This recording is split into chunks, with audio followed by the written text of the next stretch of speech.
বাঙালির সকালের নাস্তার মধ্যে এক ঐতিহ্যবাহী নাস্তা হলো পেটাই পরোটা। আর এই পেটাই পরোটা খেতে যত না ভালো লাগে তার থেকে বেশি ভালো লাগে পেটানোটা দেখতে। তো আজকে আমি চলে এসেছিলাম পেটাই পরোটা নেব বলে। এসে দেখি কাকু পরোটার তাওয়াতে ডিম ভাজছিলেন। তো বেশিরভাগ পেটাই পরোটাওয়ালা কাকুরা দেখেছি এরকম তাওয়াতেই ডিমটা ভেজে দেন। আর কাকুর কাছে পরোটা ছাড়া আরও তেলে ভাজাও ছিল। তো আমি এখানে কাকুর পারমিশন নিয়ে ভিডিওটা বানাতে শুরু করে দিয়েছিলাম। আমি গিয়েছিলাম আজকে 150 পরোটা নেব বলে।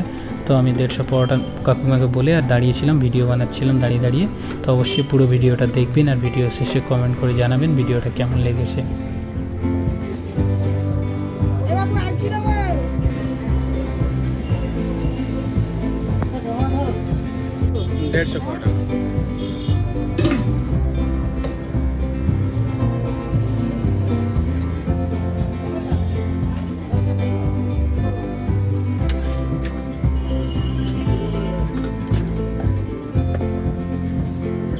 তো কিছুক্ষণ দাঁড়িয়ে থাকার পরে দেখলাম কাকিমা এখানে আমার পরোটাটা রেডি করছিলেন 150 গ্রাম, যেটা আমি বলেছিলাম। তো এই পরোটার একটা বৈশিষ্ট্য হলো যে পরোটাটা খুবই কম তেলে ভাজা হয়, যার কারণে স্বাদটা অন্যান্য পরোটার তুলনায় আলাদা। আর পরোটা ভাজার পরে যে পেটানোটা হয় এখানেই আমার মনে হয় স্বাদের সিক্রেটটা এখানেই। তো যাই হোক, কাকিমা এখানে পরোটা মাপার পরে সুন্দর করে পরোটাগুলোকে আবার ছেড়ে ছেড়ে কি সুন্দর করে প্যাকেটে ভরে দিলেন। আর দেখতে পাচ্ছেন কাকু এখানে একটা গরম গরম পরোটা নিয়ে পেটানো শুরু করেছিলেন। এটাই হলো পেটাই পরোটার আসল রহস্য।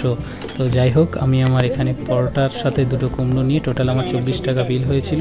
আমি কাকিমাকে টাকাটা দিয়ে ভিডিওটা এই পর্যন্ত শেষ করলাম। আবার দেখা হচ্ছে পরবর্তী ব্লগে।